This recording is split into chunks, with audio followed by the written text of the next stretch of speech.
जेके media देखने वाले सभी दर्शकों को और सभी भक्तों को जय मां बगलामुखी जी की, जय मां पीताम्बरा जी की। तो आज वीरवार का दिन है, तो आज हम आपको वीरवार के दिन दिव्य दर्शन करवाने जा रहे हैं मां बगलामुखी जी के, मां पीताम्बरा जी के, सांबा के प्राचीन ऐतिहासिक सुनारकी मंदिर से, जो कि ये मंदिर श्री नरसिंह भगवान जी का मंदिर है। और यहीं पर मां बगलामुखी जी, मां पीताम्बरा जी साक्षात विराजमान है। तो आप दिव्य दर्शन कर रहे हैं, आप देख रहे हैं कि मां बगलामुखी जी पीले चोले में विराजमान है। साक्षात माता रानी यहाँ पर भव्य स्वरूप में विराजमान है। और मैं आपको बता दूं, माता रानी का ये भव्य स्वरूप जो कि हिमाचल के बनखंडी दिव्य दरबार जो मां बगलामुखी जी का है, वहीं से माता रानी के भव्य स्वरूप को स्पर्श करवाकर यहाँ पर विराजमान किया गया है। और मां बगलामुखी जी, मां पीताम्बरा जी, जो कि मैं ये कह सकता हूं कि 10 महाविद्याओं में मां बगलामुखी जी का नाम लिया जाता है, जिसमें मैं आपको बता दूं मां भुवनेश्वरी जी, मां शशोदशी जी, मां धूमावती जी, मां त्रिपुरा सुंदरी जी, मां चिन्मस्तिका जी, मां कालिका जी, मां मातांगी जी, मां कमला जी, मां तारा जी और मां बगलामुखी जी। यानी अगर बात करें तो ये बड़ा ही शक्तिशाली दिव्य स्वरूप है मां बगलामुखी जी का। और कहते हैं कि सच्चे मन से अगर आप मां बगलामुखी जी की पूजा अर्चना करते हैं, मां बगलामुखी जी को याद करते हैं, आपकी दुख तकलीफें, रोग बीमारियां, कष्ट क्लेश दूर होते हैं और आपको सुख समृद्धि का एहसास होता है। इतना शक्तिशाली स्वरूप है मां बगलामुखी जी का। तो मैं यही आपको बताना चाहता हूं कि जैसे मैंने कहा कि 8वीं महाविद्या है मां बगलामुखी जी।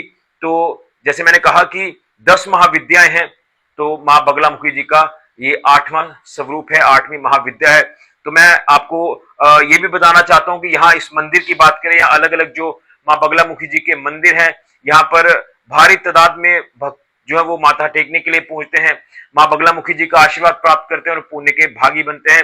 और कहते हैं कि अगर आप कोर्ट कचहरी के चक्कर में फंसे हैं तो आपको वहां से भी राहत मिलती है अगर आप सच्चे मन से मां बगलामुखी जी को याद करते हैं। और भगवान श्री राम जी ने भी मां बगलामुखी जी की पूजा अर्चना भक्ति की थी। इसी के साथ साथ मैं ये आपको बता दूं कि मां बगलामुखी जी की पूजा के साथ साथ आप लोग अपने घरों पर हवन भी जरूर कराएं। जिस तरह से हिमाचल बनखंडी में जब आप जाते हैं मां बगलामुखी जी के दिव्य दरबार में, वहां पर मीठा और कड़वा हवन किया जाता है। तो आप अपने घरों में या मंदिरों में ये हवन जरूर कराएं और इससे आपके घरों के अंदर शांति आती है, जो गलत चीजें, नेगेटिविटी है वो दूर हो जाती है और आपको भी सुख समृद्धि का एहसास होता है। यानी आपके अंदर भी पॉजिटिविटी आती है, नेगेटिविटी दूर हो जाती है। तो आप भी थोड़ा सा समय निकालकर मां बगलामुखी जी के दिव्य दरबार में आए, माथा टेकें और पुण्य के भागी बने। तो एक बार फिर से आपको दिव्य दर्शन करा रहा हूं, मां बगलामुखी जी के आप दर्शन करें और पुण्य के भागी बने। और हमारी ये कोशिश होती है कि अलग अलग धार्मिक स्थलों पर पहुंचकर आपको भगवान के देवी देवताओं के दर्शन जरूर कराएं। तो 10 महाविद्याओं में 8वीं महाविद्या है मां बगलामुखी जी, मां पीताम्बरा जी। देखिए कितना सुंदर स्वरूप है। पीले रंग का चोला माता रानी को चढ़ाया जाता है, पीले रंग का भोग लगाया जाता है।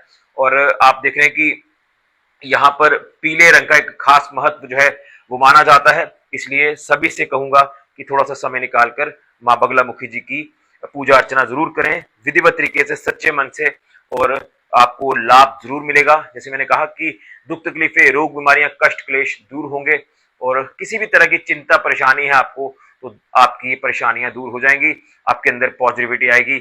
आप कभी भी भगवान के दर पर जब आप जाते हैं तो आपके मन को सुकून, शांति मिलती है, पॉजिटिविटी आपके अंदर आती है।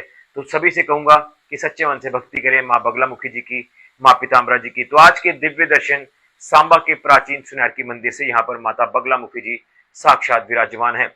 सभी को जय मां बगलामुखी जी की, जय मां पीताम्बरा जी की। फिलहाल के लिए ऋषि खजुरिया, जेके मीडिया के लिए जय माता दी।